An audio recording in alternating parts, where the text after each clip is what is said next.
get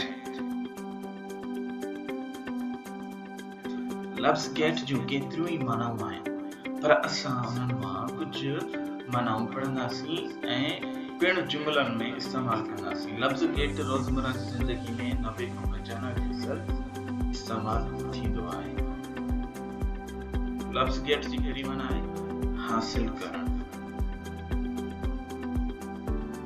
माणणु, आणे ॾियणु, खणी ॾियणु, वञी खणी अचणु, वठी अचणु, वठणु, खरीद करणु, थियणु, विझणु,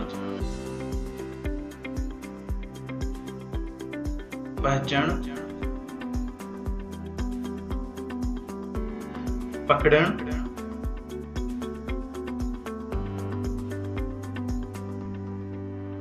ऐं माइल करणु।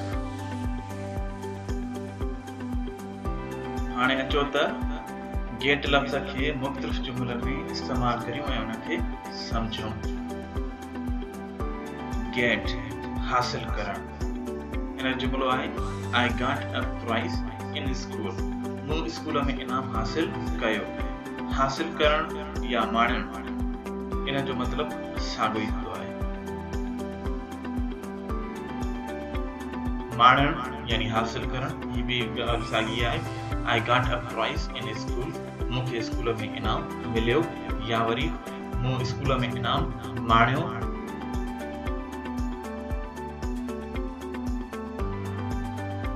आणे ॾियणु, खणी ॾियणु। Get me those books. मूंखे उहे किताब आणे ॾे या वरी मूंखे उहे किताब खणी ॾे।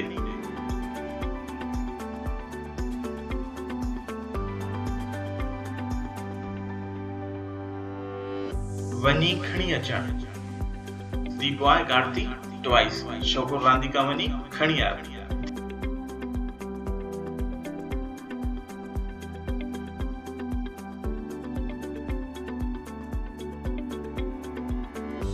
वठी अचणु। He will get children to home. हू ॿारनि खे घर वठी ईंदो।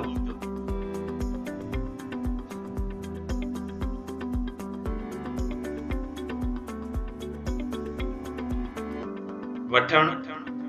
I got money from dad. मूं बाबा खां पैसा वरिता।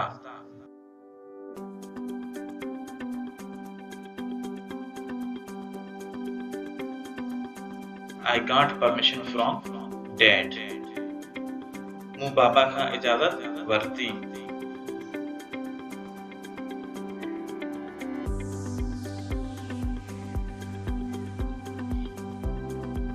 खरीद करणु। What did you get at the store? तव्हां स्टोर ते छा ख़रीद कयो?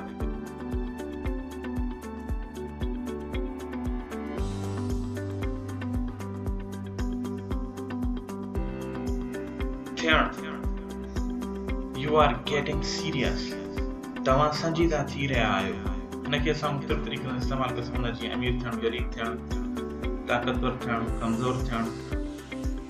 इन हिसाब सां असां हिनखे यूज़ करे सघूं। ॿियो मिसाल आहे You are getting weak. तव्हां कमज़ोर थी रहिया आहियो।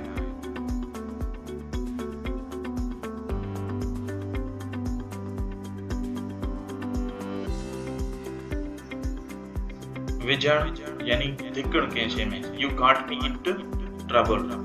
तो मूंखे मुसीबत में विझी छॾियो। असां आमतौर ते कंहिंखे चवंदा आहियूं तव्हां मूंखे मसइले में धिके छॾियो, तव्हां मूंखे मसइले में विझी छॾियो। ही उन हिसाब सां इस्तेमालु थींदो आहे। पहुचणु। She got to Larkana on the time. हूअ लाड़काणे वक़्त ते पहुती।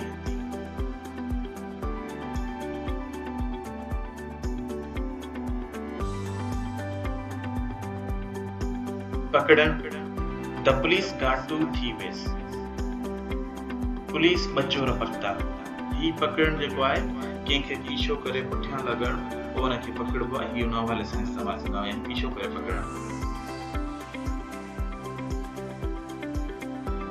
माइल करण यानी कंहिं ॿिए खां पंहिंजे लाइ को कमु वठण। My son got me to buy a computer. मुंहिंजे पुट मूंखां कंप्यूटर ख़रीद करायो। ही माइल करण आहे यानी कंहिंखे तव्हां मुतासिर कयो त तव्हां ही कमु कयो असांजे लाइ।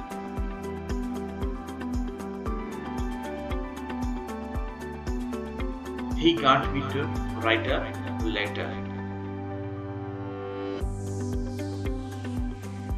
हुन मूंखां ख़त लिखायो। असांजो YouTube चैनल विज़िट करियो ऐं सब्सक्राइब करियो। इकराम पब्लिक स्कूल वॻा।